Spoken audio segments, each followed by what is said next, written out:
Good morning, traders. This is Perry Royke with StartupTrading.com. Uh, it is Friday, August 29th, obviously the last trading day of the month.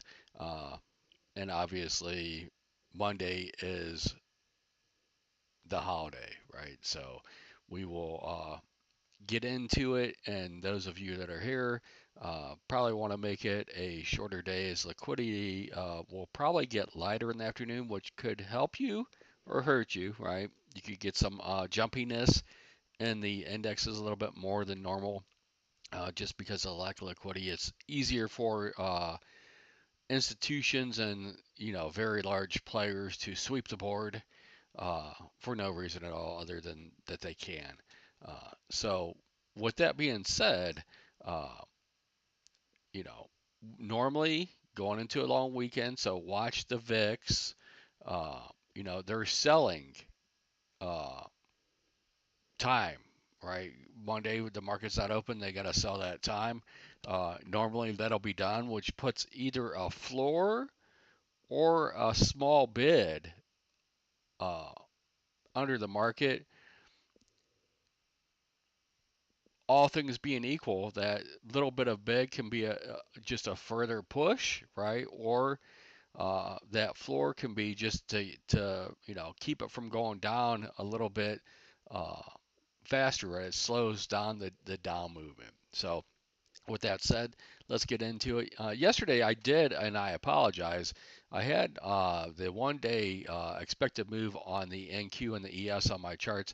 They were off. I was had my algorithm tied into the wrong peg. I was long story short, I was tying it into the NDX and the SPX on that instead of the NQ and the ES. So uh, what we ended up with, right, was just going up to that toss, expected high move of the day. And again, there's no guarantee that either end of these things are going to be touched or that it is going to be a fade when it happens. It is just we're day traders. It's just to let you know that, your risk to reward could be switching here and you might not want to press it above here unless you're getting help from the VIX, right? So above those levels, you want to see the VIX one time framing down, and that's above the top part and above below the bottom. You want to see it one time framing up. You want to see some help. It doesn't mean that it has to happen with the VIX to do it. It can happen without it, but for the large majority of time, probably 78 to 80% of the time, that's what has to happen for it to go with in that situation. We also did, I added in, I've been trying to make these newer grids so you guys can see exactly what my chart looks like. I think it'll be a little bit easier, and I've tagged the positioning on here.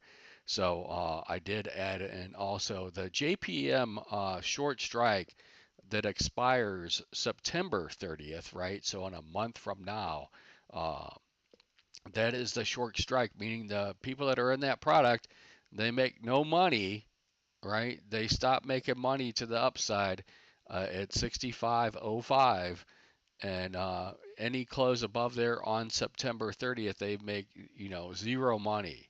Hedges aren't free. So as we look at yesterday's action again, once the bell rang, straight up from the overnight session at 7:15, we hit the 159, pulled back 60, went up 55, pulled back 164, up 100, down 50, up 130, down 90, up 50, down 45, up 90, down 44, and then up 81. So, a lot of, little action here. Uh, you know, and you had that trend up, right? And then you just kind of, settled in down here. So we did tag that 6505, right? And that 6500 finally. And then as we look at what this did to structure, the only ones that actually had anything that's notable for today's session that we could reference is the Russell had basically a push down, so they have a little bit of excess in A, and that swing high in the afternoon that comes in at 23. Uh, 87.1. And then we had in the ES some single prints late in the day. Uh, just a little bit of excess up and then, kind of closed up in there. So not a lot, it's a nice little day trading environment for us, I think, for most of us. And then as you look at where we're at for, points of control, yesterday's point of control, 65.17 quarter. The overnight high has been 65.18. So over the overnight high, again, you're pushing up to all-time highs. You want to see, if you can start trending above there, uh, and then you will watch that play out or not. And then, we've talked about now that the ES has, poked up to new fresh all-time highs, and we've talked about the Nasdaq lagging, and we talked also yesterday that we thought we could get right around to, the top of this candle from August 19th. That's kind of where we stalled, right? That's the easy money. So to push up is going to take a little bit more work. So we'll see. So we could potentially kind of stall out here and, flare down, which would make this look at above and fail potentially for the ES. I'm not saying, just be all out shorty, uh, especially going into the holiday weekend when the VIX should be being time should be being sold today. Uh, I don't think that's the genius move, but we'll have to see next week when we come back on Tuesday and Wednesday. Uh, if we're indeed making any progress above this or not. We do have news today at 9:45 and at 10 o'clock, and then we're done for the week with news. Nothing special, but just keep in mind that there is something at 9:45 today. If you're taking in those opening trades, you might want to wait until after 9:45 to partake, or be a little bit particular, right? Don't be getting in right at the money at 9:45. See if you get a little bit of a move one way or another, just depend on what you're looking for at that point in time.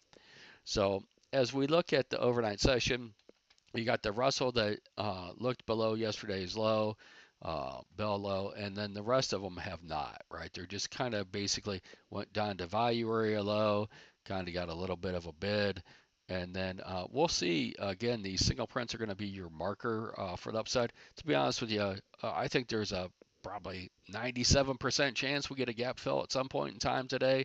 That's that point of control that traded in the overnight, and I think there's a fair chance that we get a look above yesterday's high as well. So we'll see if they can maintain at that point in time. We'll see what the VIX bid looks like. We'll see if we get a little push this morning or not. So let's get into positioning. We're just sitting here right on 575 in the Qs, right? So we went up to 578 yesterday, so that means we're down 120 points on the NQ, right? So each one of these is about 40, 41 and a half points, right around in there for each dollar that we're going. And then for the toss expected move of the day, and again, I'm telling you, that's not the end all be all. It's just a little reference for where people were positioned at the end of yesterday's trading day, what they thought today would be like. Uh, and there's a large amount of money in options and the market makers and all that good stuff. But you've got still the call wall for today and next week, our the call wall on the day and the long term is at 580. For next week, right, we're already moving up to 585. So, we can start. Uh, we may be pushing up towards this 580 potentially, and then see if we can test 585 next week as a scenario. Otherwise, we've hit the call wall, not in the Qs, but we have hit it in the SPX. So again, we're down. If you look, we're down around 16 points right now after being down uh, as much as about 30 points in the overnight session. Like 29 and a quarter points is where we were from the high of the overnight session. So that's going to put us, if we look at the cash market, that would put us right around this 64.75 was the overnight low, right? So right around in here, and then we'll just see. So uh, again, that's near the bottom end of what is expected for the day, right? So for the day, you're looking at on the cash market 64, 67 ish. But the top end of the market, right, has moved up. And this is what I'd really like to focus on, especially if we can start pushing back above this 64.05. That has a lot of gamma on it. And everyone and their brother knows that the person that holds this, right, JPM, they're not trading this position. They're going to let this expire on September 30th. So the market maker uh, has to give money back underneath this, and then they get to keep it above there. It's kind of a they have to depending on what the deltas are and going in and all that horse shit. They're gonna the market makers give them back money below that line. They're keeping money above it, but it only matters on September 30th. So that is kind of for hedging for the day, they don't have to do anything really above there for that position, right? It's all money in the system at that point in time. So what I'm trying to say is that that's your line for you get a slow bleed up above there, or if you spend some time above it, including all the way until the middle of the next week, and you go back below it, you can get acceleration back below it after spending time above it. And when I say time, I mean days. So keep that in mind as we look at things next week. Uh, that's going to be a critical area, and it wouldn't be uncommon for us to, get a 150, 200 point SPX, you know, S&P 500 pullback for spending a couple days above there and then getting back below it, and then still ending up at September 30th right around that level, give or take, 40 or 50 points. So that's going to be your bogey mark. So again, that hedging product is losing. They've had some people pull out of that hedging product, right? It used to be, they probably had about 10% of the people that were in it for 10 years pull out in the last quarter. So, because they have lost money as the market goes up over the last 18 months on and off. So, I think I beat that up together. So, this on the SPY, you've got 647, right, is a large gamma. That's what we pulled back into in the overnight session, right?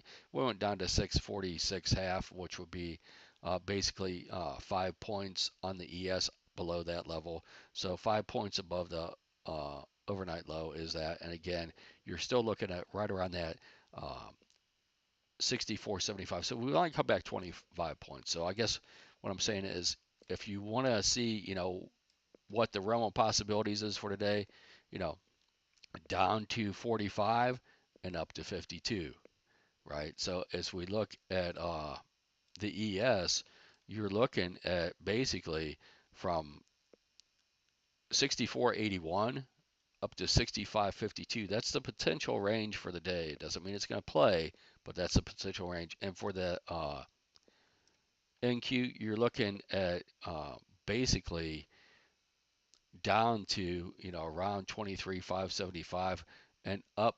I'm sorry, 606, 23, 606, 608, right around in there, up to 930. So again, we've got closer to the bottom. We've come back up. So the first thing I'm going to be looking at is can we make any progress above 575 on the Qs? And I'm going to take that, 35 to 40 points at a time and just, go from there. I'm not expecting a whole lot today. Uh, so right now it's looking like it's predicted to be mostly an inside day from yesterday, but we'll see if you need to get up before the euro close. You need to get outside of the value area and start holding below or above uh, to really have a higher probability of getting these upper targets or these upper limits for the day. Otherwise, none of us will probably be around. We'll probably all take off early. I hope this helps. You guys have a great weekend. Enjoy the holiday, and we'll see what Jack's looking at next.